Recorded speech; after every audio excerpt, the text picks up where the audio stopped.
Good evening. My name is Melanie McGacken from the Family Support Center of New Jersey. I hope everyone is joining us from the comforts of their home this evening. Please note, once we start the webinar, you will have the opportunity to ask questions by clicking the dialog box on the right-hand corner of your screen. We will try to get to as many questions as time allows. I would like to welcome you to the first of a series of webinars being provided by attorney Hillary Freeman. Hillary is deeply committed to her work representing people with disabilities and their families. As the sister of a man with autism, she is able to combine personal experience with her legal training to help families advocate for services and supports. She has experience representing clients in special education and Section 504 issues, higher education issues including accommodations on high-stakes testing and graduate school admission tests, guardianship matters, estate planning, and adult services. At this time, I would like to introduce Hillary Freeman, who will be leading the presentation for this evening's topic, Preparing for Life Beyond High School for Individuals with Developmental Disabilities, Learning Disabilities, and Mental Illness. Welcome, Hillary.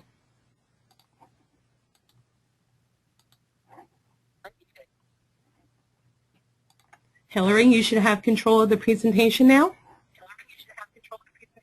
Yes, thank you. One moment as okay. Thank you everybody for joining me tonight. Tonight we're going to be talking about transitioning to the post-secondary environment for individuals with all types of disabilities. A little bit about me. I started this law office in September of 2011 after practicing for several years in a different special education firm. I advocate for people with disabilities across their lifespan, and that includes special education, guardianship, estate planning, and adult services. I got into this field because I have a brother with autism, and he is 39, turning 40 soon, and he lives in a group home in Princeton, New Jersey. So I've been involved in advocating for him for the majority of his life and continue to do so. He functions on the level of a 3-year-old, and he is obsessed with Sesame Street, as some of you know. So I'm actively involved in his life and trying to make sure everything is going well for him. So tonight we're going to talk, like I said, we're going to talk about transitioning to the post-secondary environment, and this is really my favorite area of special education. And the reason for that is, while the Individuals with Disabilities Education Act, the law that primarily governs special education, says that all students are entitled to an individualized education plan. A lot of people say that the IEP is really not so individualized, and it's pretty actually standard. It comes from a template, a computer program, and there are a lot of check boxes, and it's not always really individualized to the student's unique needs. The transition plan is it's supposed to really be individualized according to the student's goals and the goals after they graduate from high school. So they could graduate at 18, 19, 20, or 21 depending on their skill levels. But their entitlement to education ends June following their 21st birthday. So this can govern, the transition process usually starts around the age of 14, and I'll get into that in more detail later.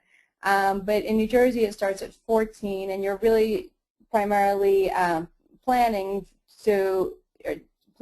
for your child's success in the post-secondary environment. Okay, so with that said, what we're going to talk about tonight is what is transition planning. It's probably important for you to know since that's what we're talking about. Who does it apply to? When do we start the planning process? Where is it implemented, and how is it implemented? Okay, so by the way, if you have questions along the way, I'll be taking questions at different times, and you'll obviously know when I do. But feel free to ask anything that you want related to this topic at hand. So what is transition planning? Transition planning is the movement from school to adult life upon graduation or upon leaving school when the student ages out. When the student graduates or leaves school following their June following their 21st birthday. At this point in the child's career, you're planning on what will they be doing when they graduate. Will they be going to college? Will they be going to a 2-year college, a 4-year college? Will they need an adult day program, a job coach? Will they be living in a group home? You want to start thinking about really what are their goals, okay? So with that said, I'm curious for polling question number 1, how old is your child or sibling with special needs? Melanie? Okay, Hillary, we did post that question, so if everyone can just click on a category that would pertain to them, and we'll give you a few seconds before we close that poll.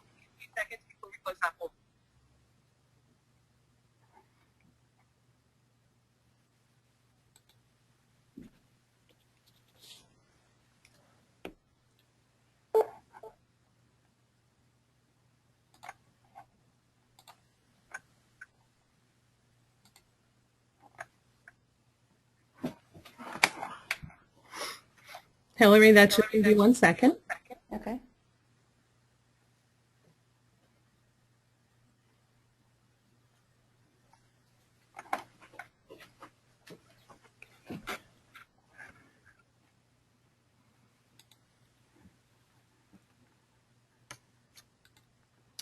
Okay.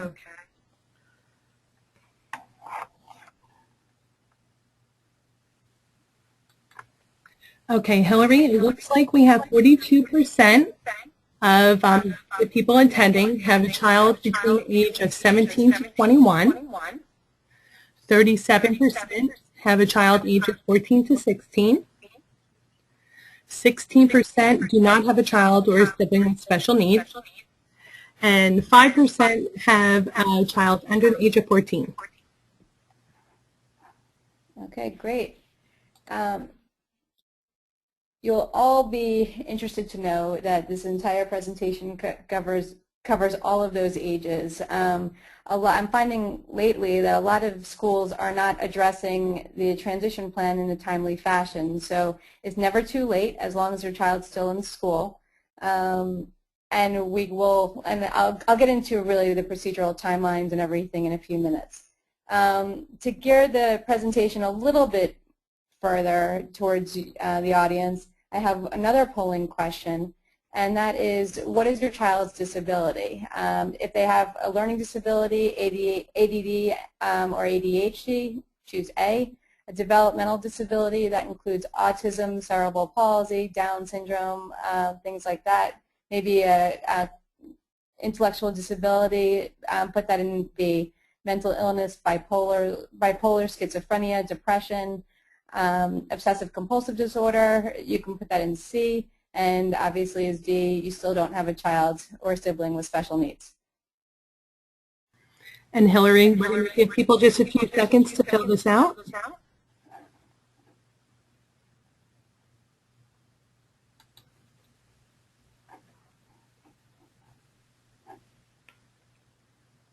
Okay, Hillary, we have 74% clicked B, developmental disability.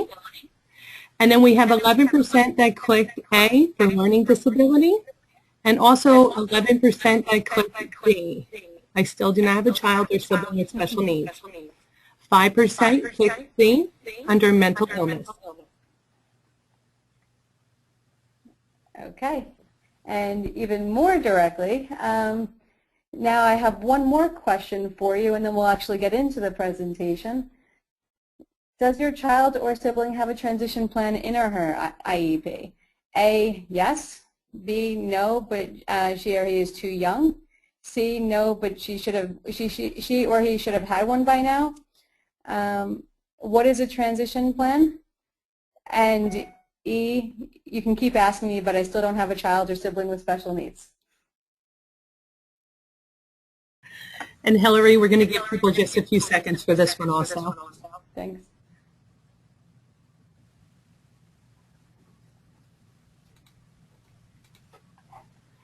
Okay, Hillary. We have 45% click C, no, but he or she should have one by now. 25% clicked yes. We have 15% that clicked you keep asking me, but I still do not have a child or sibling. Then we have 10% that clicked what is a transition plan, and 5% clicked no, he or she is too young. What I find interesting is that the last question, the percentage has changed throughout questions 1, 2, and 3. So I find that interesting that at some point along the way you lost your child with special needs or you got one.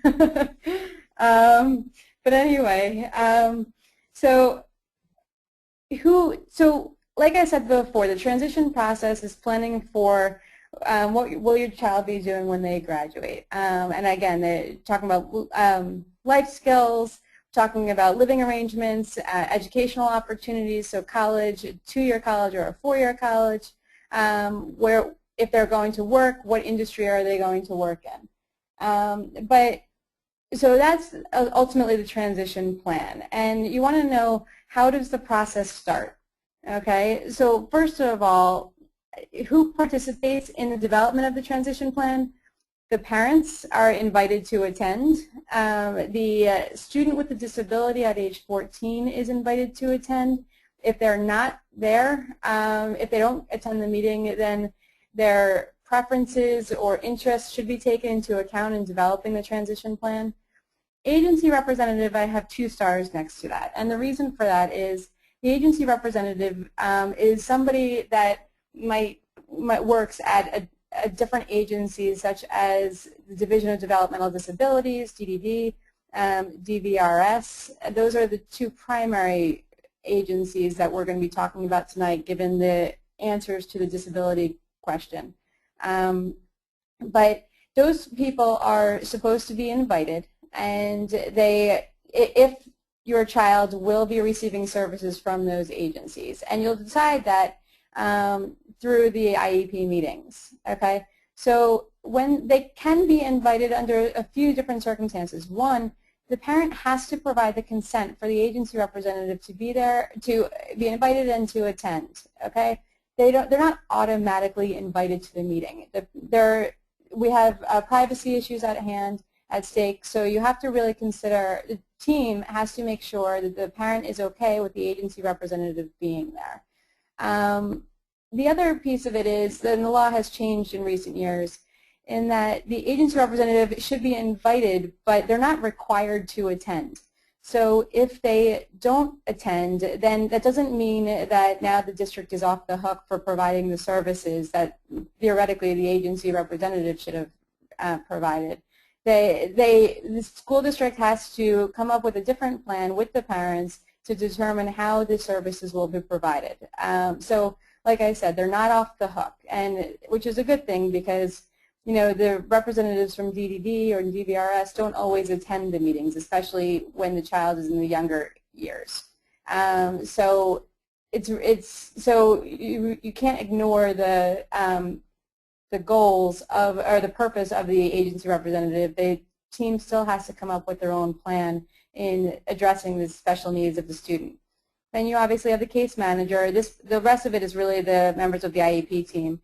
The case manager, the regular education teacher, somebody who's knowledgeable about regular education services and related services, special education teacher. These people hopefully have some knowledge of the student that you're talking about.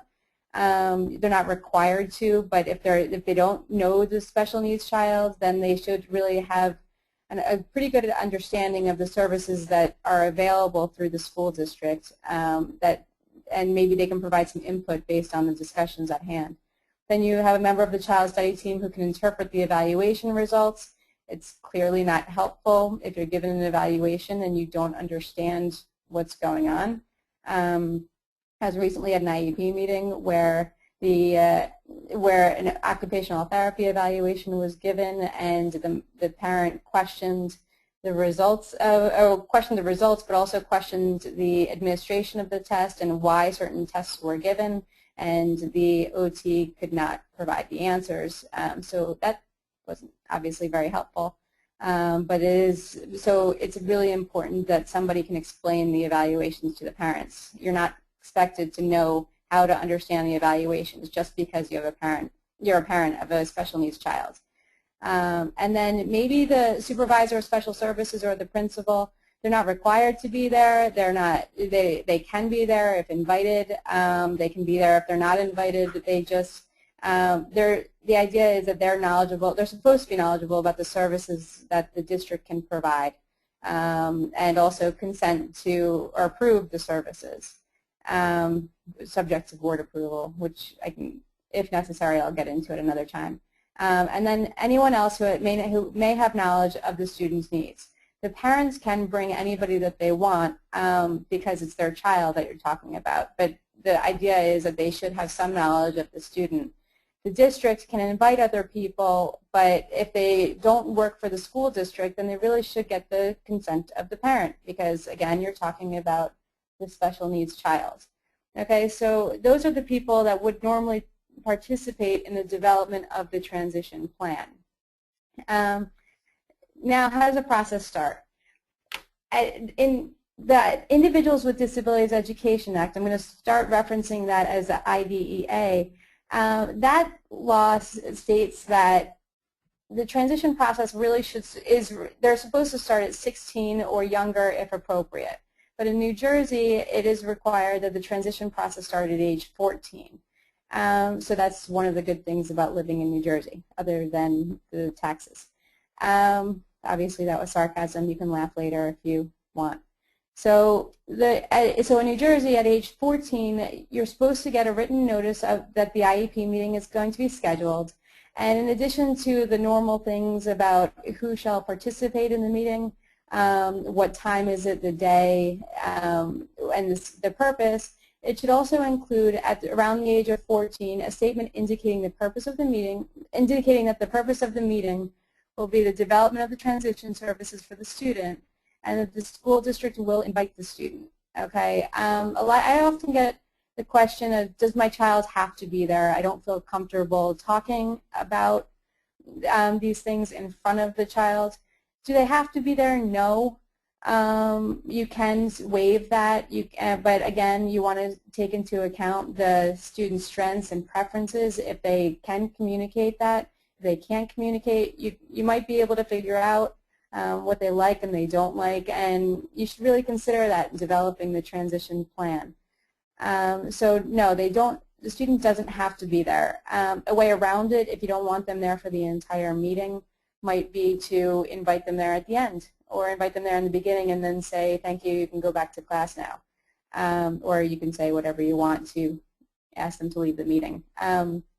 So those are some different options. Those are the things that the written notice shall include at the age of 14, okay, when your child turns 14. You can start the process younger if you want, and if the team deems necessary or appropriate, but you're not required to. They are required to start the process when the child turns 14. Now, at age 16, you're going to get a written notice that the IEP meeting shall, again, indicate the purpose, that you're considering transition services for the student, indicate that the school will invite the student, and identify any other agency that will be invited to send a representative. Like I said, DDD and DVRS. This is your opportunity, if you don't want them there, to say that. You can certainly let them know ahead of time, but if you get this notice and it indicates that somebody's going to be invited to attend, you can certainly indicate that you don't want them to be there if that is the case.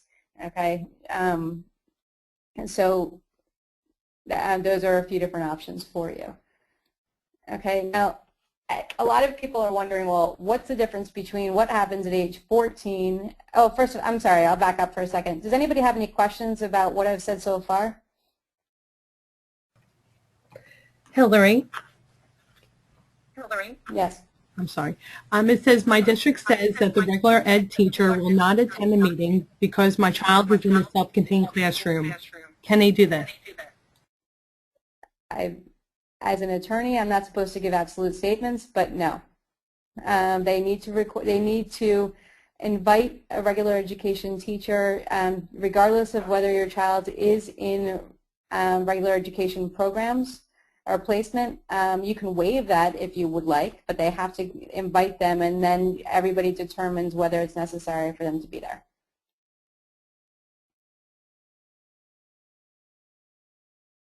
Any other questions? Actually, we're just starting to get questions coming in now, so if you want to move forward, I'll collect those and we'll ask them in just a few minutes. Okay. At age 14, I'm going to go into the differences between what happens at 14 and what happens at 16. At 14, when you discuss the transition plan, it's a lot of identification. You're identifying the student's strengths, interests, and preferences. What do they like to do? What they don't like to do? You know, if they have an interest in computer programming or robots or airplanes. I had a client who was really interested in auto mechanics. Do they like routines? Do they need routines, or will they get really upset if there's a break in a routine? So that goes along with preferences. Do they like Sesame Street, like my brother, because I always have to bring that up in every presentation? Or do they, do they like Dora? Do they like watching sci-fi thrillers? Do they like electronics? I'm just giving some examples. Are they verbal?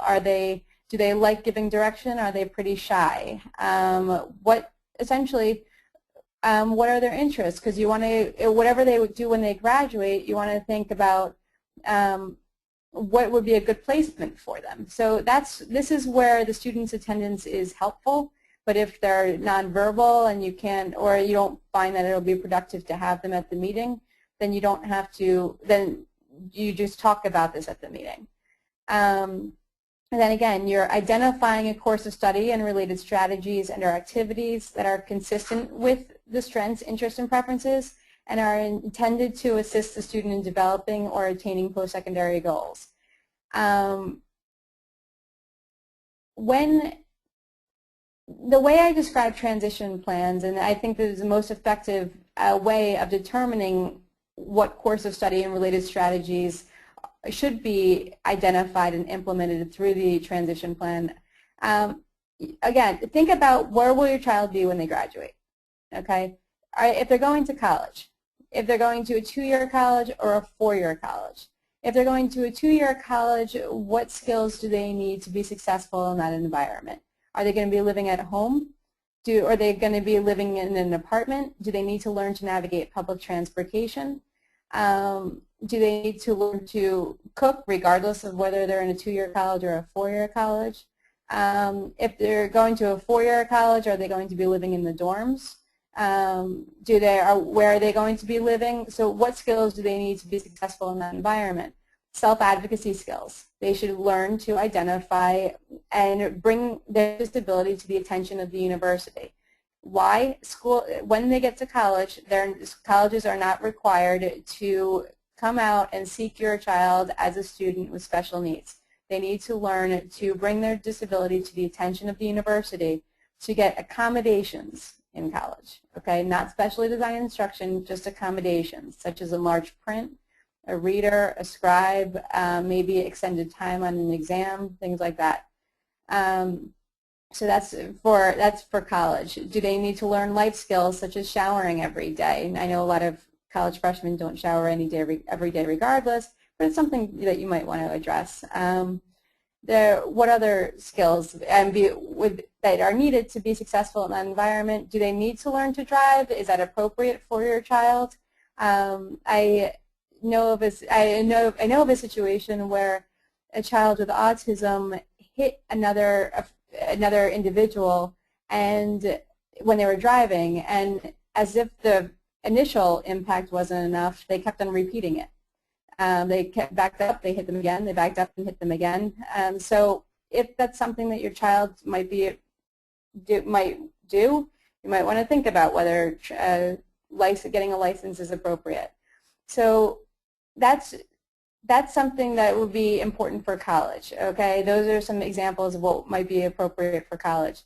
Now for a workplace, do you need, what areas do they would they be interested in? If they're interested in electronics, maybe it would be great to work at a Best Buy, where they could talk about the history of electronics, or bring the customer to the appropriate electronic device and tell them all about it. That's just one example. If they're into auto mechanics, what skills do they need to be successful in that environment? Maybe go to a VOTEC.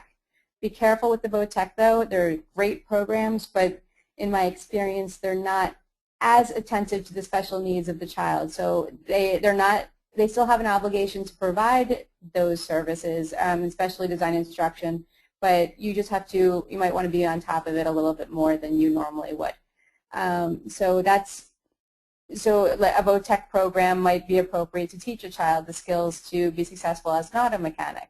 And then you talk about, well, will they be living in the community environment? Will they be living in a group home?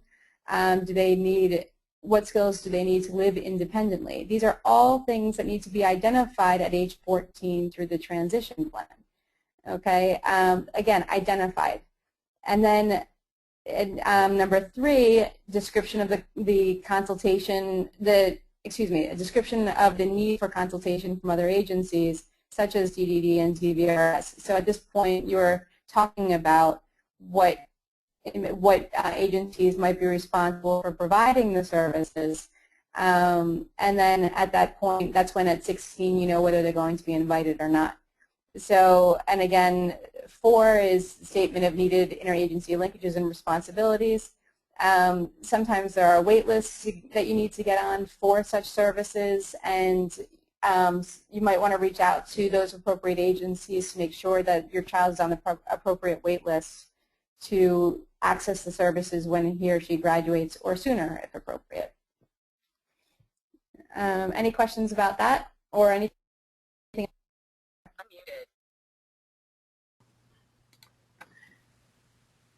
Hillary, we do have a question. We actually have a couple of questions around the same topic. It says, what can we do if the school does not do a transition plan, and are there any options for families without going through an attorney? Well, I'm not supposed to say that, but I will anyway. If the school district has not done a transition plan at all by the age of 14, and especially 16, you can file a complaint investigation with the Department of Education, Office of Special Education. And that's also given at the back of a form is at the back of your prize booklet, which is the colorful booklet that is on your bookshelves every year after year after year. You can file a complaint investigation that they have not given you a transition plan yet. You can also write a letter to the child study team requesting a transition plan, and hopefully they respond appropriately. If they say no, then do your request to develop a transition plan, then you can file for due process seeking one. But at first, I would go with the complaint investigation because that can be investigated and enforced for free by the Department of Education. Another question? We do have another one.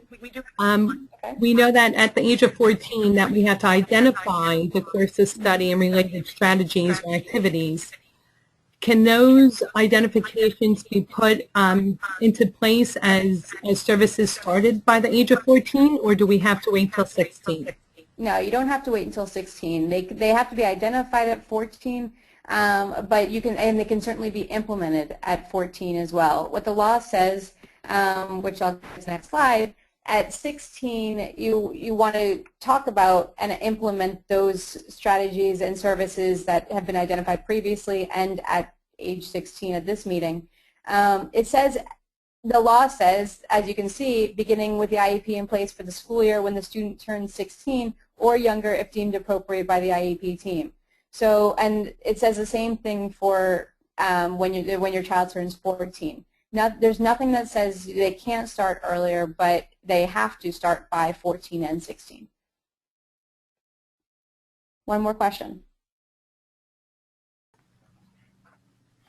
Hillary, we actually have a follow-up question to that, to the answer you just gave. It says, I'm sorry, I'm waiting for the question to come in fully. What if If a parent feels it would be appropriate for a child's services to start at the age of 14, but the district wants to wait till 16, who makes that final decision? Well, you talk about it at the IEP meeting. If they say no, you have the right to file for due process. That is a question of what's appropriate to enable your child to make progress. If you think that the IEP is not appropriate because it's not implementing the services in a timely fashion, you can file for due process to prove and let the district prove that, because they have the burden, you want to let the district prove that their position is accurate or appropriate. Okay. So now, like I said, so at age 16, you want to start implementing the services that have been identified previously in the transition plan. They include, like I said, everything that's from 14. You want to talk about the student's strengths and weaknesses. You want to identify what your child's goals are for when they graduate. And then you also want to identify what skills do they need to be successful in the post-secondary environment. So do they need to learn proper hygiene? Do they need to learn to initiate conversations? Do they need to learn to navigate the college campus or some sort of other environment? Do they need to learn to make a purchase on their own? Remember to count the change, or remember to ask for change, and then remember to count the change. These are all skills that would be appropriate in the post-secondary environment. Appropriate behaviors. Okay, I can tell you that when I take my brother to the mall, he will jump up and down if I say no to him for something that he wants. He doesn't understand the concept of making a purchase, so he will just take things, which is always fun for us. He has also gone into see Sesame Street Live and knocked down the podium because, not the podium, I forgot the term, but the signs, because he was reaching up high for an Elmo. These things are inappropriate. So it's important to address appropriate behaviors in various environments, not just the school environment. Okay, because you don't always focus on independent living in the school environment. You need to learn your child needs to learn, and maybe you do too, to generalize their skills into other environments beyond the academic setting. So the transition plan can include that as well. So when we talk about post-secondary goals, it's not just related to academics, it's related to the training, education, employment, and independent living arenas that your child might encounter when they graduate from high school. And then the transition services include a course of study if needed, to assist the child in reaching those goals. So what they mean by that, they being the legislators and the courts, what they mean by that is that if there are any prerequisites to getting into a college program, then it's important that the school district provide those prerequisites to enable their child to be able to be admitted into that program.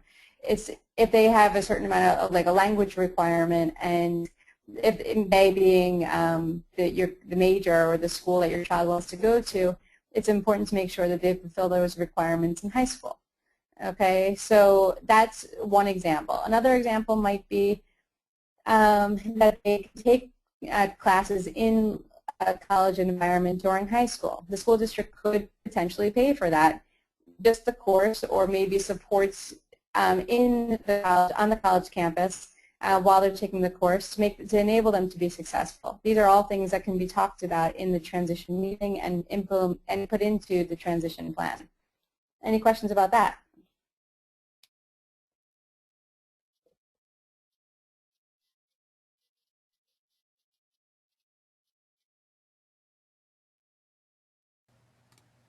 Hillary, the questions that we had actually regarding that you just answered.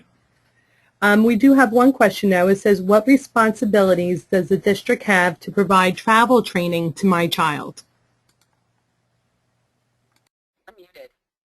Travel training to your child. Again, every lawyer will start off with an answer with it depends.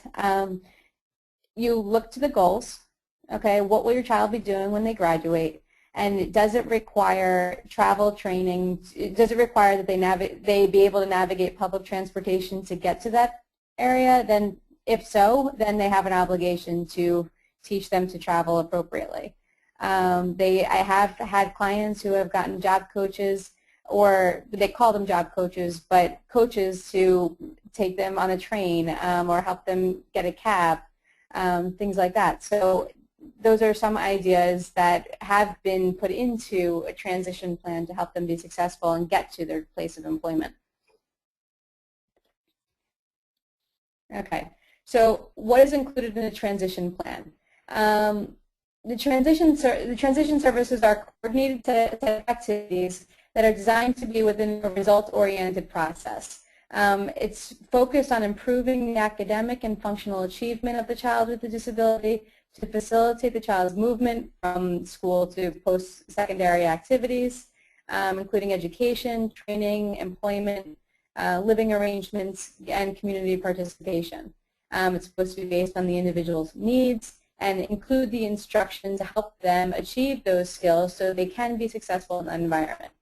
What on earth does that mean? It's a lot of words. What it means is, like I was saying before, you pick the goal, and then you say, what services does your child need to teach them the skills to be successful in that environment, okay, or help them achieve that goal.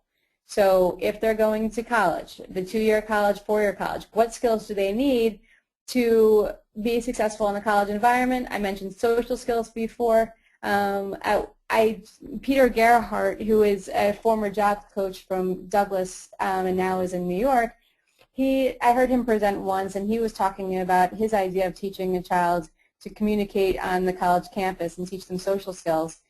As part of the transition plan, he took the student to the college campus, and the student who had autism, and they were really anxious about engaging in social conversations with peers, whether or not he knew them or not, he knew the students or not.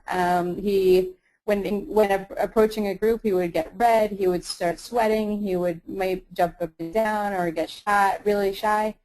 So Peter, who I think is absolutely brilliant, gave him a Bluetooth, and he put it on his ear, and he stood far back, and he gave him the steps. So the student kept on walking, and Peter would talk to him through the Bluetooth and give him the instruction to navigate that social situation. That's something that certainly can be implemented in the IEP. Then as a result, the student was walking around campus talking to himself like everybody else talks to themselves with the Bluetooth on their ear. And he looked completely normal, and he continued on his way. He didn't have somebody standing next to him giving him the instruction. He looked completely like he fit in, and he just went through the process and learned that skill through step-by-step instruction. The other thing that Peter did was he taught him to say, hey, what's up, as he walked past some people that he knew. Because how many times do you walk past people and actually say, hi, how are you, and wait for a response? I can tell you I do that sometimes, but I don't do that consistently. I just say, hi, how are you, automatically. And so when the student goes on the college campus, he just says, hey, what's up, and he keeps on walking. Again, it's completely acceptable to do that. He fits right in, and that was a skill that was taught through the transition plan. Okay, so that was just one example. Again, he wanted to be independent on the college campus, so that was something that would help him be independent on the college campus. And as I was saying before, with the auto mechanics industry, you need a lot of skills to work on cars. I don't have any of those skills. Can't even identify cars on a regular basis, but so let alone take them apart and put them back together. You want to start really think about, well, look at all areas of auto mechanics. What skills do they need to be successful in that profession? They need to learn to get to their job. They need to learn to be responsible. They need to learn to engage in social conversation. They need to, they dress appropriately for the position. These are pick out temperature appropriate clothing. These are all skills that can be taught through the transition plan and through when you put goals in the IEP to address that. So I'm going to keep on stopping because I want to make sure you understand every step of the process. So if there are any questions, this would be another good time to ask me.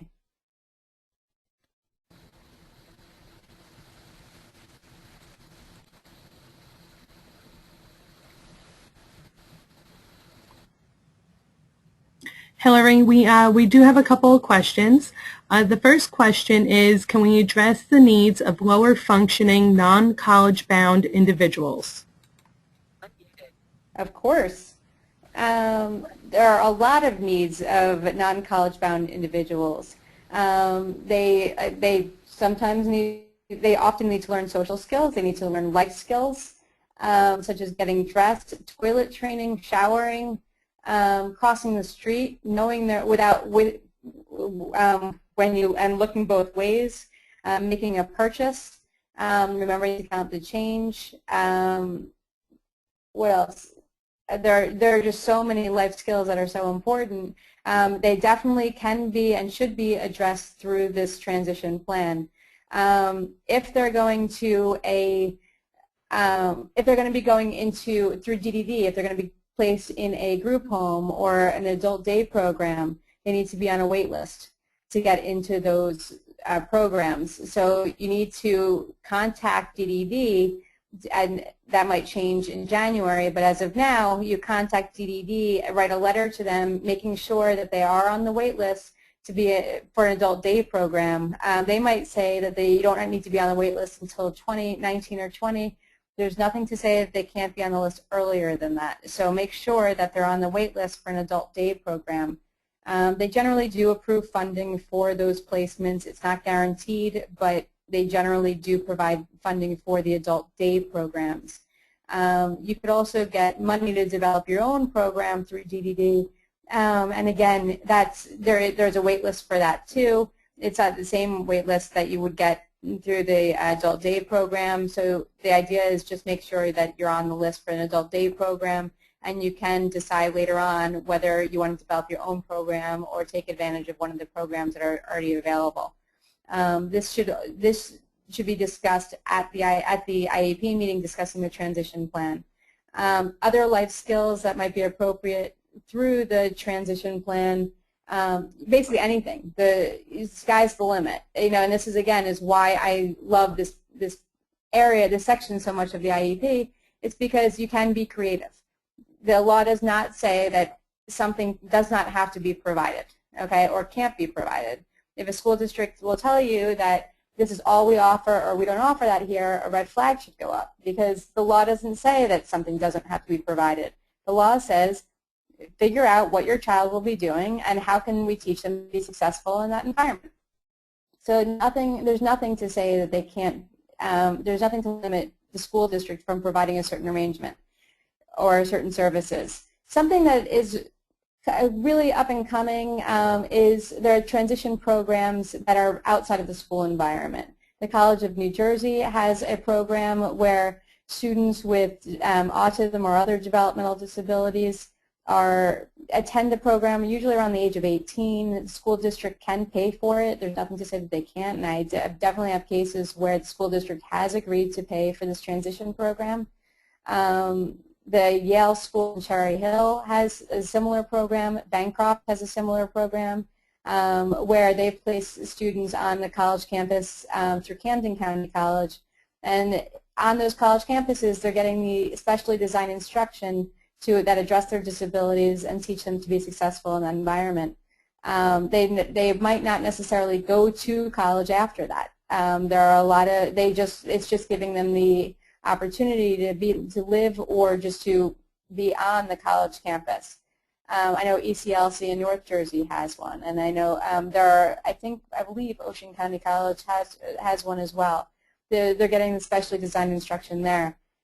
Job coaches. Job coaches can take the students into Best Buy and teach them skills. They can take them into a cafeteria. Whole Foods, I know, has a wonderful program where students are learning to stock shelves.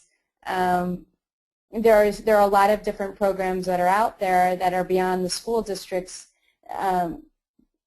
property that it might be considered an out-of-district placement, it might not.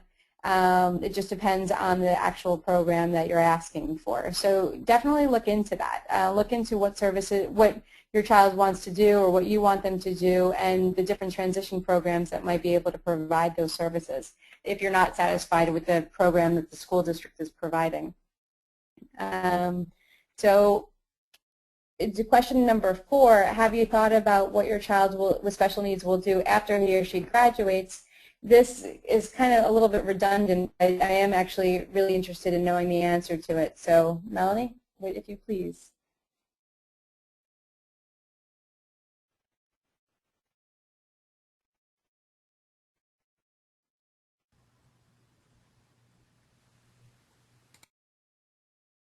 Melanie? Hillary, I'm going to close the question in just a second. I'm sorry. Okay, if you did it, if you heard me.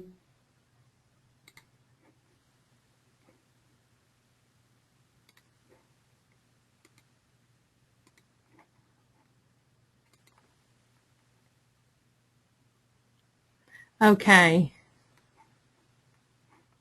So we have 55% said still thinking about it. 30% said supported employment. 10% again says I do not have a child with a disability, and 5% said college. Give me 1 second, Hillary. I'm just going to unmute you. Okay. That's great. Thank you, Melanie. That brings me to a really great point. I'm biased because I'm making the point, but I still think it's a good point, and you can be the judge later. If you're not sure what your child will be doing when they graduate, you're not expected to know at 14. You're not necessarily expected to know at 16. You're just trying to get the process started because you want to think about it. If you really have no idea, you can certainly, or if you have some idea and you want to verify it, ask for a vocational assessment. You can ask for a transition assessment or vocational assessment. They're essentially the same thing, where the person that's administering the evaluation will ask your child questions, ask them what their strengths and weaknesses are. If they're nonverbal, they'll review records. They'll review the records anyway. But they'll interview you, and they'll talk about what the evaluation, the conclusions will discuss what recommendations or what areas that should be explored after a lot of questions are being answered. So a vocational assessment is a really great way of kind of narrowing down the field to determine what your child might be successful in when they graduate. And then from the vocational assessment, you can say, all right, well, based on that, we've decided that your child will be going to engaging in supported employment through an adult day program. Like my brother works in a sheltered workshop, and he labels postcards and sorts different objects. And he really likes it. He's nonverbal, but I can tell that he likes it because when I visit him, he'd rather do that than talk to me. So I have a feeling that he likes that activity. But the vocational assessment will help you figure that out. It does not make sense once you figure out what your child will be doing. You're going to think about whether the transition plan is appropriate. What services do they need? If your child is interested in culinary arts, it doesn't make sense for them to go to an auto mechanics program, okay? And it doesn't make sense for them to work in an office if they're not going to be working in an office when they graduate. I can't tell you how many cases I have where the child has one goal in mind, and the school district, just because it's standard for them, this is the transition program they offer, so the child's placed in there. That happens all the time, and it's not appropriate. You're not stuck to the transition program that the school district provides. You can be creative. You're supposed to be creative to make sure that your child's goals are being addressed and they can be successful. Okay, you don't have to wait until they turn 20. I would encourage you to not wait until they turn 20. Start early. Get the vocational assessment early. If it's If your child is older, there's nothing to say, no reason to say that your child cannot get another transition assessment if it's been modified at all. If their needs or strengths and weaknesses have changed, you can certainly do it over and over and over again if you want. Sorry if anybody works for the school district out there. If you determine that the vocational assessment is necessary as part of an evaluation planning meeting, then if the district does one and you disagree, or if you don't think it's appropriate, or it's not, you disagree with the results of the evaluation, you can ask for an independent evaluation, okay, and it's at the district's expense. So you can certainly do that. And the other thing is that the law has recently changed in May regarding independent evaluations. You don't necessarily have to give the district the opportunity to do the evaluations first anymore. In my interpretation of the reading of the legislation, or not legislation, of the code, is that you have one evaluation planning meeting, and then you determine what evaluations are necessary. If later on you say, well, this area wasn't addressed, then according to this code, I believe, and I would guide you to say that, well, okay, well, now you can ask for an independent evaluation, and you don't have to wait again for them to do another evaluation. That always takes time, and it's actually contrary to the IDEA. So if they say no to the vocational assessment, you can ask for an independent evaluation and get it privately. There are many people out there that do it, and agencies. Okay, so that goes with the haven't decided yet. Child, we've discussed in detail. If they need accommodations then in college, then it's appropriate to establish the history of receiving the accommodations in the high school and elementary school environments. That can be done through the IEP. And if they get accommodations on the SATs, then that also helps establish that they've had a disability or been regarded as having a disability and they've received accommodations. Sometimes teachers will provide accommodations, but regardless of whether it's implemented, it's actually in the IEP. Teachers are doing you a great favor, and they're really nice by providing the accommodations, but if it's not identified through the IEP, then it's really hard to establish receiving the accommodations when they graduate in the college environment. So it might interfere with your child's ability to get the accommodations then.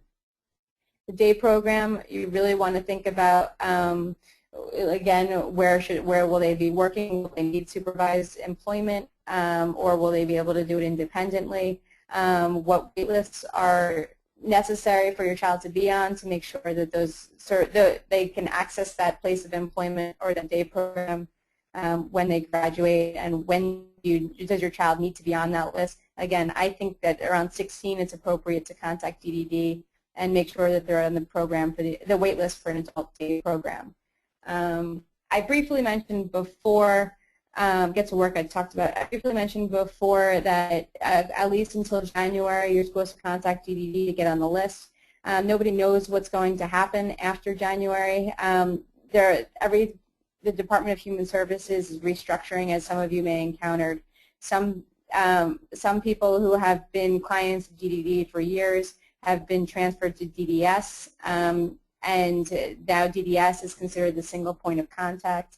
But as far as we know at this point, if you want your child to be on a wait list for DDD services when they graduate, you write a letter to DDD, regardless of whether they're in DDS or DDD. You still write the letter to DDD requesting that they be placed on the wait list, the appropriate wait list. With regard to living arrangements, there are 3 wait lists to access a group home. There's the regular waiting list, the priority waiting list, and the priority deferred waiting list. The priority waiting list is the only one that moves. That's a topic for a different presentation, but you just want to make sure that your child is on the priority waiting list for a group home. If they're on another wait list, that's not going to move. So it's as if you're not on a wait list at all. So it's really important to take the steps necessary to get your child on the priority waiting list. The priority waiting list, by the way, is 10 years long. So if you have no idea what you want your child to be doing later on, get your child on the wait list now if you can, if your child's eligible. And again, if you go to my website, there's criteria on how your child can be eligible to be on the priority wait list. Also look into whether you want to develop your own program. Again, DDD provides money to develop your own program, but you have to be on the appropriate wait list to access that money. So that's the living arrangements. And with that said, I'll leave it open for any questions.